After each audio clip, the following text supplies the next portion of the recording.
News click అనేటువంటి ఏజెన్సీకి డబ్బులు చైనా నుండి వస్తున్నాయి. చైనా నుండి వాళ్ళ అకౌంట్లో పడిపోతున్నాయి. ఇది దేశద్రోహం, భారతదేశానికి వ్యతిరేకంగా పూర్తి స్టోరీలు రాస్తూ ఉంటుంది.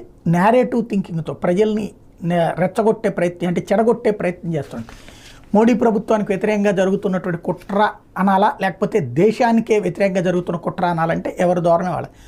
దాని హెడ్ని అరెస్ట్ చేస్తే ఇప్పుడు బెయిల్ ఇస్తూ సాంకేతిక కారణాలని సుప్రీంకోర్టు చూపించడం అన్నటువంటి సంచలనం సృష్టించింది. న్యూస్ క్లిక్ వ్యవస్థాపకుడు ప్రబీర్ పురకాయస్థ అరెస్ట్ చట్టం దృష్టిలో చెల్లదని పేర్కొంటూ ఆయన కస్టడీ నుంచి విడుదల చేయాలని సుప్రీంకోర్టు బుధవారం ఆదేశించింది. గత ఏడాది అక్టోబర్ 4వ తేదీన ఆయన రిమాండ్ ఉత్తర్వులు ఢిల్లీ హైకోర్టు జారీ చేయడానికి ముందే పురకాయస్థకు రిమాండ్ దరఖాస్తు ప్రతిని చట్ట ప్రకారం ఇవ్వాలి. కనీసం ఆయన తరపు లాయర్కు ఆ రిమాండ్ అప్లికేషన్ కాపీని ఇవ్వలేదు. చట్టం దృష్టిలో ఈ రకంగా అరెస్ట్ చెల్లదు. ఆ లెక్కను రిమాండ్కు పంపడం కూడా చట్ట ప్రకారం కుదరదు. అందుకే పంకజ్ బన్సల్ కేసు తరహాలోనే ఈయన విడుదలను ఆదేశాలు ఇస్తున్నామని Supreme Court judge B R Gavai, justice Sandeep